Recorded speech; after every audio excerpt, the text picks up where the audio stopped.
ಮುಡಾ ಹಗರಣದಲ್ಲಿ ಹೈಕೋರ್ಟ್ನಿಂದ 10 ದಿನಗಳ ತಾತ್ಕಾಲಿಕ ರಿಲೀಫ್ ಪಡೆದಿರುವಂತಹ ಸಿಎಂ ಸಿದ್ದರಾಮಯ್ಯ ತಮ್ಮದೇ ದಾಳ ಉರುಳಿಸೋದಕ್ಕೆ ಶುರು ಮಾಡಿದ್ದಾರೆ. ಬಿಜೆಪಿ ಭರ್ಜರಿ ಅಸ್ತ್ರವನ್ನ ಪ್ರಯೋಗಿಸೋದಕ್ಕೆ ಶುರು ಮಾಡಿದೆ. ಈ ಬಗ್ಗೆ ಕುರಿತ ಒಂದು ಡೀಟೇಲ್ಸ್ ಇಲ್ಲಿದೆ. ರಾಜ್ಯದಲ್ಲಿ ನಡೆಯುತ್ತಿರುವ ಮುಡಾ ಮಹಾಯುದ್ಧಕ್ಕೆ 10 ದಿನಗಳ ಕದನ ವಿರಾಮ ಸಿಕ್ಕಂತಾಗಿದೆ. ಹೈಕೋರ್ಟ್ ನೀಡಿರುವ 10 ದಿನಗಳ ತಾತ್ಕಾಲಿಕ ರಿಲೀಫ್ ಸಿಎಂ ಪಾಲಿನ ಗೋಲ್ಡನ್ ಹವರ್ ಆದಂತಿದೆ. ಹೀಗಾಗಿ ಯಾವುದೇ ಕಾರಣಕ್ಕೂ ಟೈಮ್ ವೇಸ್ಟ್ ಮಾಡದೆ ಸಿದ್ದರಾಮಯ್ಯ ಭರ್ಜರಿ ಅಸ್ತ್ರಗಳನ್ನೇ ರೆಡಿ ಮಾಡಿಕೊಳ್ತಿದ್ದಾರೆ. ಹೈಕಮಾಂಡ್ ನಾಯಕರವರೆಗೆ ವಿಶ್ವಾಸಕ್ಕೆ ಪಡೆದು ದೊಡ್ಡ ಮಟ್ಟದ ಹೋರಾಟಕ್ಕೆ ಸಜ್ಜಾಗ್ತಿದ್ದಾರೆ. ಕೇಂದ್ರ ಸರ್ಕಾರದ ವಿರುದ್ಧ ಕಾನೂನು ಸಮರಕ್ಕೆ ಸಜ್ಜಾದ್ರ ಸಿಎಂ.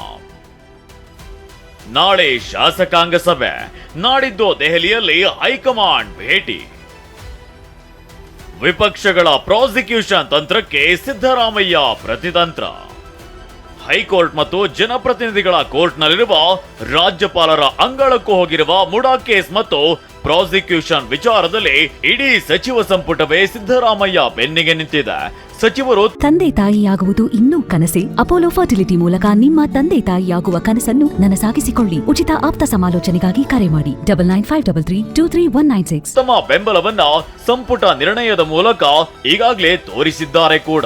ಆದ್ರೆ ಪ್ರತಿ ಹಂತದಲ್ಲೂ ಎಚ್ಚರಿಕೆ ಹೆಜ್ಜೆ ಇಡುತ್ತಿರುವ ಸಿಎಂ ನಾಳೆ ಶಾಸಕಾಂಗ ಸಭೆ ಕರೆದಿದ್ದಾರೆ. ಶುಕ್ರವಾರ ಹೈಕಮಾಂಡ್ ನಾಯಕರು ಮತ್ತು ಹಿರಿಯ ವಕೀಲರ ಭೇಟಿಗಾಗಿ ದೆಹಲಿಗೆ ಪ್ರಯಾಣ ಬೆಳೆಸಲಿದ್ದಾರೆ. ಶುಕ್ರವಾರ ದೆಹಲಿಗೆ ತೆರಳಲಿರುವ ಸಿಎಂ ಹೈಕಮಾಂಡ್ ಭೇಟಿ ಮಾಡಲು ತೀರ್ಮಾನಿಸಿದ್ದಾರೆ. ಈ ವೇಳೆ ತಮ್ಮ ವಿರುದ್ಧದ ಪ್ರಾಸಿಕ್ಯೂಷನ್ಗೆ ಅನುಮತಿ ಬಗ್ಗೆ ಹೈಕಮಾಂಡ್ ಗಮನಕ್ಕೆ ತರಲು ನಿರ್ಧರಿಸಿದ್ದಾರೆ. ಇಷ್ಟು ಮಾತ್ರವಲ್ಲ, ಬೇರೆ ರಾಜ್ಯಗಳಲ್ಲಿ ರಾಜ್ಯಪಾಲರ ಪ್ರಾಸಿಕ್ಯೂಷನ್ ಬಗ್ಗೆ ಮಾಹಿತಿಯನ್ನ ಸಿಎಂ ಸಂಗ್ರಹಿಸುತ್ತಿದ್ದಾರೆ.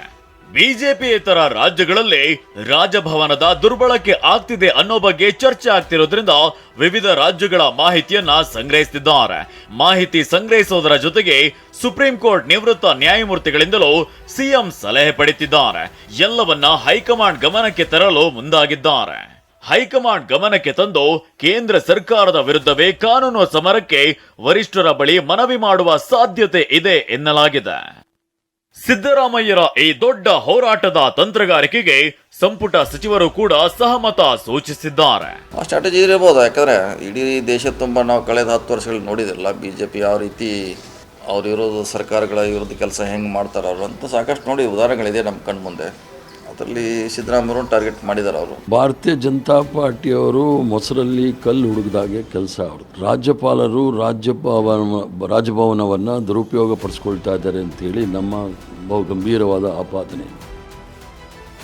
ಸಿದ್ದರಾಮಯ್ಯ ಬೆನ್ನಿಗೆ ನಿಂತ ಇಂಡಿಯಾ ಕೂಟದ ಸರ್ಕಾರಗಳು. ಸಿದ್ದರಾಮಯ್ಯ ಕೇಂದ್ರ ಸರ್ಕಾರಕ್ಕೆ ನೇರ ಟಕ್ಕರ್ ಕೊಡಲು ದೆಹಲಿಗೆ ತೆರಳಲು ಮುಂದಾಗಿದ್ರೆ, ಇಂಡಿಯಾ ಮೈತ್ರಿಕೂಟದ ರಾಜ್ಯಗಳ ಸರ್ಕಾರಗಳು ಸಿದ್ದು ಬೆನ್ನಿಗೆ ನಿಂತಿವೆ. ಕೇರಳದಲ್ಲಿರುವ ಪಿಣರಾಯಿ ವಿಜಯನ್ ಸರ್ಕಾರ, ತೆಲಂಗಾಣದ ರೇವಂತ್ ರೆಡ್ಡಿ ಸರ್ಕಾರ, ಪಶ್ಚಿಮ ಬಂಗಾಳದ ಮಮತಾ ಬ್ಯಾನರ್ಜಿ ಸರ್ಕಾರ, ತಮಿಳುನಾಡಿನ ಎಂಕೆ ಸ್ಟಾಲಿನ್ ಸರ್ಕಾರ ಸಿದ್ದರಾಮಯ್ಯಗೆ ಬೆಂಬಲ ಘೋಷಿಸಿವೆ. ದೂರವಾಣಿ ಕರೆ ಮಾಡಿ ಸಿದ್ದರಾಮಯ್ಯ ಜೊತೆಗೆ ಮಾತುಕತೆ ನಡೆಸಿರುವ ನಾಯಕರು ನಿಮ್ಮೊಂದಿಗೆ ನಾವಿದ್ದೇವೆ ಅಂತ ನೈತಿಕ ಸ್ಥೈರ್ಯ ತುಂಬಿದ್ದಾರೆ. ಕಾಂಗ್ರೆಸ್ ವಿರುದ್ಧ ದಲಿತಾಸ್ತ್ರ ಹೂಡಿದ ಕಮಲ ಪಡೆ. ಕಾಂಗ್ರೆಸ್ಗೆ ಕೌಂಟರ್ ಕೊಡಲು ಬಿಜೆಪಿ ಕೂಡ ರೆಡಿಯಾಗಿದ್ದು, ರಾಜ್ಯಪಾಲರ ವಿರುದ್ಧವೇ ಬೆಂಕಿ ಉಗುಳಿದ ಕಾಂಗ್ರೆಸ್ ನಡೆಯನ್ನ ಅಸ್ತ್ರ ಮಾಡಿಕೊಂಡಿದ್ದಾರೆ. ಹಿಂದುಳಿದ ವರ್ಗದವನೇ ಎಂಬ ಕಾರಣಕ್ಕೆ ಬಿಜೆಪಿಯವರು ಟಾರ್ಗೆಟ್ ಮಾಡ್ತಿದ್ದಾರೆ ಎಂಬ ಸಿಎಂ ಹೇಳಿಕೆಯನ್ನೇ ಬಿಜೆಪಿ ಪಡೆ ಕಾಂಗ್ರೆಸ್ಗೆ ತಿರುಗಿಸಿಬಿಟ್ಟಿದೆ.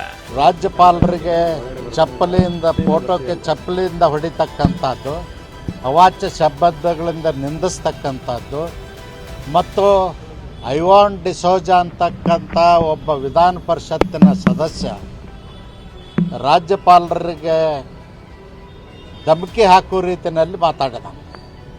ಬಾಂಗ್ಲಾದೇಶದ ಸ್ಥಿತಿ ನಿಮಗೂ ಬರ್ತದೆ, ಕರ್ನಾಟಕದಲ್ಲಿ ನಾವು ಬಾಂಗ್ಲಾದೇಶದ ಸ್ಥಿತಿಯನ್ನು ನಿರ್ಮಾಣ ಮಾಡ್ತೇವೆ, ರಾಜಭವನ ನುಗ್ಗಿ ರಾಜ್ಯಪಾಲರನ್ನ ಓಡಿಸ್ತೇವೆ ಅಂತಕ್ಕಂಥ ಮಾತನ್ನೇ ನಡೆದನ. ಬಹುಶಃ ಅವನಿಗೆ ಪಾಕಿಸ್ತಾನದ ಉಗ್ರರ ನಂಟಸ್ಥಾನ ಐತೆ ಅನ್ನೋದು ನಮಗೆ ಸಂಶಯ ಬರ್ತಾ ಇದೆ. ನಾವು ಬ್ಯಾಕ್ವರ್ಡ್ ಅಂತಿರಲ್ಲ, ಹಂಗಿದ್ದ ಮೇಲೆ ಈ ರಾಜ್ಯದಲ್ಲಿ ಇರ್ತಕ್ಕಂಥ ಗವರ್ನರ್ ಅವರೊಬ್ಬ ಎಸ್ಸಿ ಪರಿಶಿಷ್ಟ ಜಾತಿ, ಆ ಕಾರಣಕ್ಕೆ ನೀವು ಆ ರೀತಿ ನಿಂದಿಸ್ತೀರಾ ಅವ್ರನ್ನ? ವೈಯಕ್ತಿಕವಾಗಿ ಅವರನ್ನ ತೇಜೋವಧೆ ಮಾಡ್ತೀರಾ? ಇದು ನಿಮಗೆ ಸರಿನಾ? ಒಟ್ನಲ್ಲಿ ಮುಡಾ ಮಹಾಯುದ್ಧಕ್ಕೆ ಈ 10 ದಿನಗಳ ಬ್ರೇಕ್ ಸಿಕ್ಕಿದ್ದು ಪರಸ್ಪರ ತಂತ್ರ ಪ್ರತಿತಂತ್ರಗಳನ್ನ ಹೆಣೆಯುತ್ತಿದ್ದಾರೆ. ಆಗಸ್ಟ್ 29ರ ಬಳಿಕ ಈ ಸಮರ ಯಾವ ಸ್ವರೂಪ ಪಡೆಯುತ್ತೋ ಕಾದು ನೋಡಬೇಕಿದೆ.